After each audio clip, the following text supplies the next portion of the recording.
This is called Bidirectional Therapy. Electrons tied to a clock.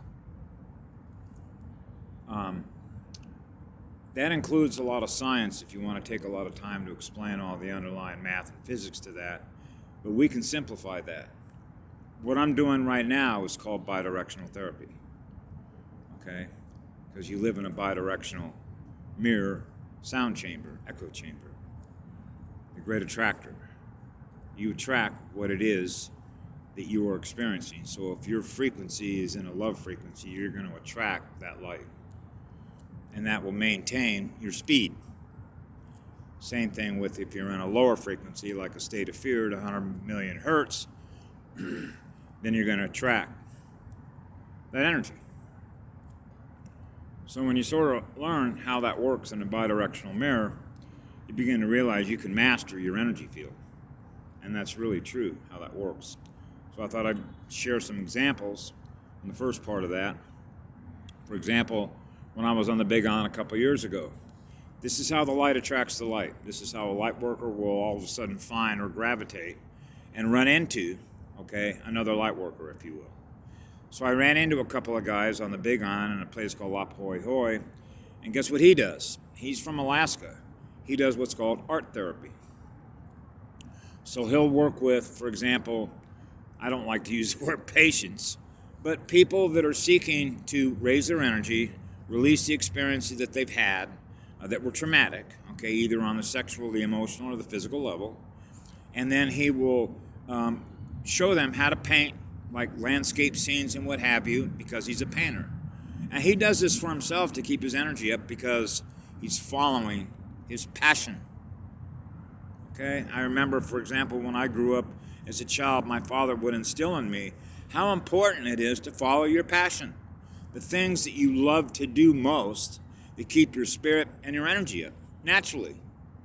So this is how you can sort of do a comparative analysis when you realize, well, wait a second, I got a public school system here that is basically a human resource training center in which I'm being guided, steered, my consciousness is being steered in a direction that they want me to go in, because at the end of the day, when you graduate from high school, which is how they sort of put the public school system together, is what they call benchmarks.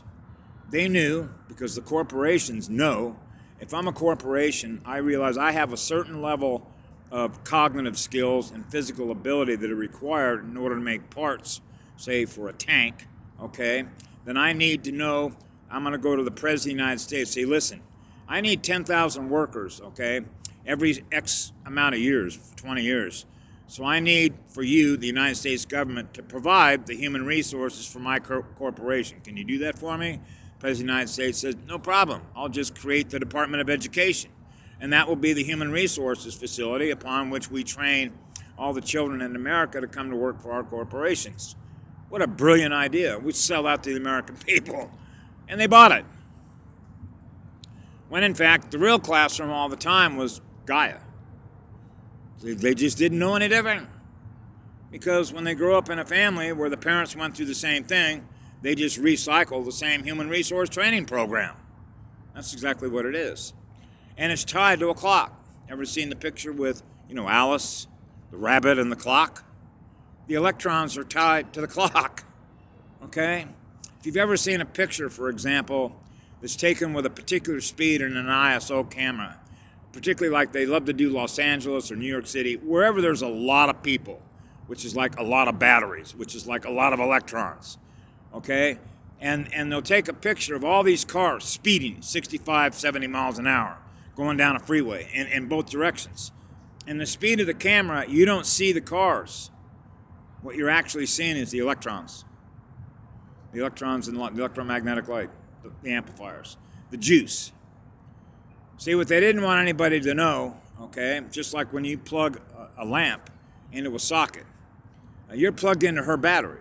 We all are, okay, which is 110 volts, 60 hertz, 220 amps of electrical service, okay? That's the energy we all run on, hers, okay? That's why it's so painful for me when they do what they do to her energy, okay? She's an energy giver. That's the purpose of creating lighthouses. So we have more lighthouses out there because they learn to become their own self-sustaining battery. You become an energy storage device. Okay, so you don't need no energy from nobody. Okay, you learned how to be an energy lighthouse of your own, which means I've already got all the energy that I need. Now I'm free to follow my passion and create whatever I want. Wow, really? Yeah. You learn that through her. You learn that looking at the sun when it comes up behind me. How do you think that sun became a sun? That's free energy. So what happens is when you think about this, because this is pretty easy for me anyway, is that everything travels according to a time clock on the planet the way that they set their system up. Tied to what? Money. Transfer of money. That's why their money, which is black magic money, is called currency, because it's based on electrons. And the electrons are tied to the clock. So when your state of consciousness is tied to the electrons that are tied to the clock, you're held captive to their consciousness. Okay? Which is lower. That's not free energy. Okay? Everybody isn't operating on free energy. I told Robert David Steele sometime, this civilization will never advance. Okay? It just won't.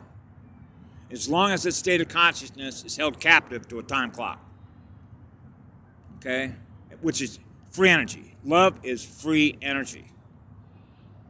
That's why I mentioned before, I'm giving away electrons like crazy. You get all my light. You get all my light. You get all my love. And the easiest way to do that is what? Through the neurotransmitters. Okay? Your heart and soul. How much light are you running on? It's going to vary depending on where I'm at. So it was just like when I was on the Big On a couple years ago. I don't know if I mentioned this, but I'll repeat it. It bears repeating because this is how it works. How it works. And you learn how it works through experience. So the experience is the teacher. You're learning that. Just like you experience all the different consciousnesses that are in a particular city or a particular place, wherever you happen to be. That's the benefit of an analog consciousness. It's like being a stereo receiver. Just like I mentioned before about when I was a firefighter, I used to have a Bearcat, a high-end one, so I could monitor all the traffic, which is all the different frequencies. So you see all the frequencies going back and forth, 176.565, 155 point so-and-so, 166. You're seeing all the different frequencies. Those are called bands, bands with a perception. So when somebody 600 miles away in a fire truck keys his mic, because I had a scanner that could do that, because those signals get punched through on what are known as repeaters on the top of mountains, which means you key a mic, goes up to the repeater repeats the signal, sends it to another repeater, and that signal just continues to go on, okay? Which means it's much like if you've ever seen a picture of Lani Akea, it's like a fiber optic network. So you realize the cosmos is a network. Yeah, it's a big network, okay? So that means that everybody is communicating, if you will, like through a network, like fiber optics, okay? Lines of electromagnetic light energy. So we're using the network communication system of the entire cosmos to communicate with each other. That's right. That's why I use my heart, because I know that's where I'm connected to all the light through my heart and soul. Okay? That allows me to pull an enormous amount of juice, okay, to my heart and scale it out. You know, like a big-ass broadcast station. I call it a radio station. I used to call it flower power, okay, because flowers run on love, don't they? That's why there used to be a ritual when I was growing up, even though I don't cut flowers, I kiss flowers, and I don't pull them out of the ground, okay?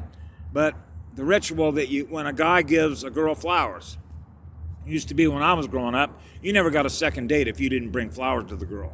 That's an acknowledgement of the birds and the bees, okay? That means you understand how this works, okay? The seed giver and the birth giver, right? That's right, pollinators, right? And then the flower.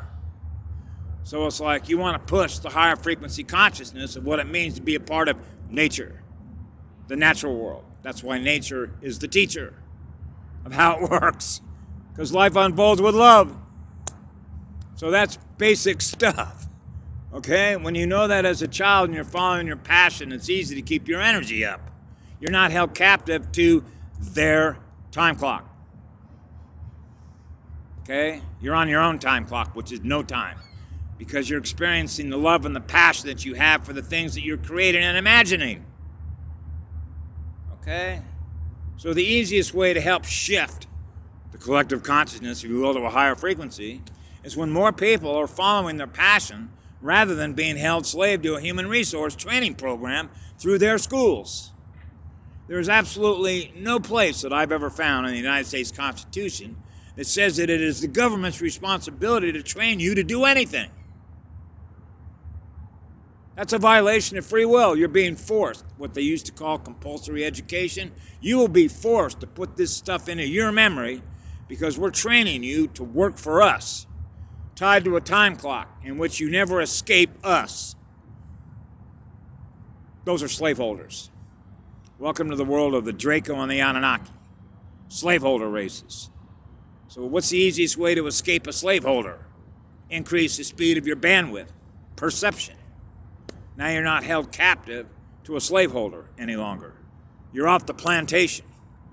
So you begin to realize that your own state of consciousness is dependent on you, us, all of us. That's why I used to, when I was a child growing up, I thought, man, I'm running a higher speed. Attract me against myself. I want to experience everything there is to experience. I have passion for everything that I'm experiencing. But I'm like stuck in a time clock. Oh, man. And that's because you're surrounded by so many beings on the planet that are held captive. So how do you escape? I want to go be with a girl on the planet. Okay? And that's why when you're in nature, you're experiencing how it works. How it really works. And not according to them. So this is where we get into your intuition. The importance of your intuition. You know what the truth is through your heart and soul. So your soul becomes your compass. What I call a magnetic like compass bearing. Okay? I'm not going to follow them. I know where that leads me. Lower density consciousness. That's right. So you know where they're at. So I want to go higher. I want to experience the rest of the universe. I love the universe I live in. That's called perception. That's you in the mirror. That's the bidirectional therapy. When you're following your passion, that's therapeutic. You will release all of the other experiences that you've been held captive to as a result of all the above. Everything else I've pretty much described in all my videos. So when I was on the Big Island and I went over by the living magma, I'm absorbing like a sponge all of her higher stuff. Man, you're picking it all up. And then what I did is I went over about 5 miles to the east side, went out on the basalt rock, and just started pushing it out. Restore the grid, push all this light, push all this love. So that means I'm using all my electrons, everything I picked up, push it up. And that's a lot of heat. And when you're burning that much heat with that much fire because you picked up all that energy from her, and I took a picture of it, you'll see the sky is all indigo. Okay? We got to cool that much energy. That's why you see the color that you do. That's why the sky is blue. So we're power generating stations. You better believe we are. Just like she is. See? So you know the company that you keep. Okay? So I love to be with a girl on the planet. Okay? So that's why I've always got to be in nature.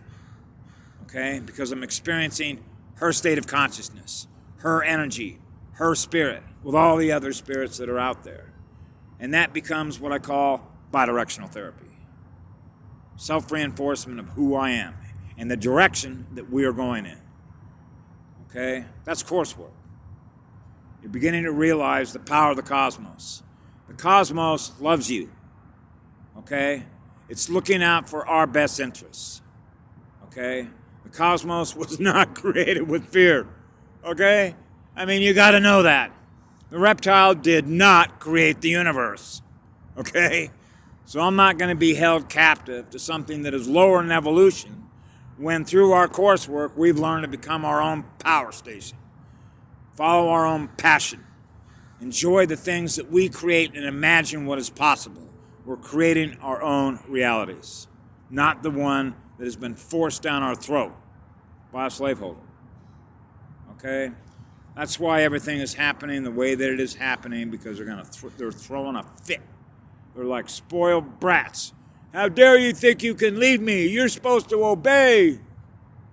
See? We're the authority. We're the authority. That's not how the cosmos works. Okay? Source isn't wanting to hold you captive. That's not what love is. Okay? Love is giving energy. And when you're experiencing what love is through your heart, you're automatically free. Because you're not aware of the past, you're not aware of the future, you're in a timeless state. And when you're in a timeless state, you're free. You're on your own. Even though you're not alone. But you realize I'm free to imagine.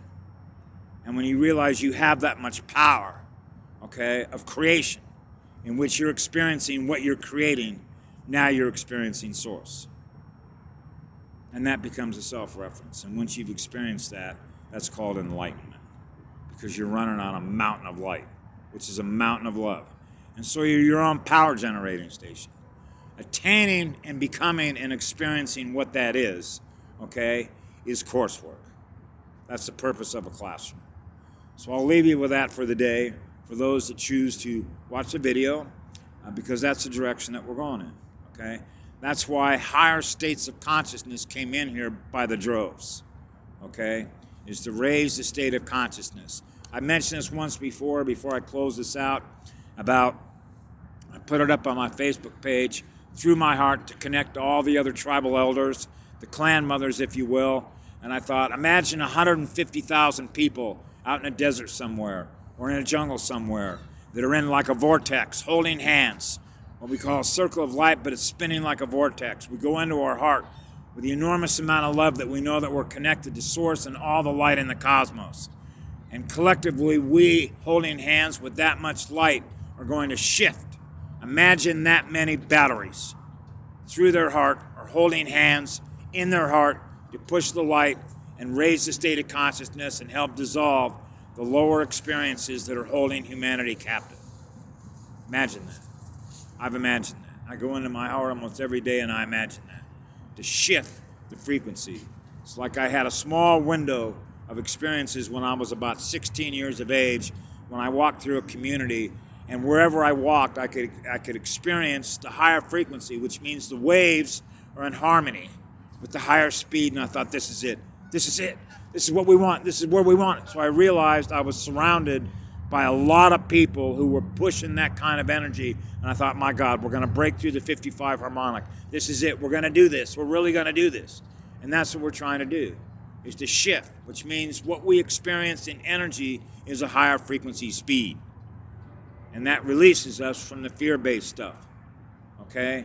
From the traumatic experiences that we've all experienced as a result of both experience and their demonic communication technology. So it's ending, and that's the liberation of our consciousness, our soul, and our spirit. So that's where we're headed. So anyway, have a great day. I love you all with all my heart, as much light as I can give you and push to shift where we're headed. Bye now.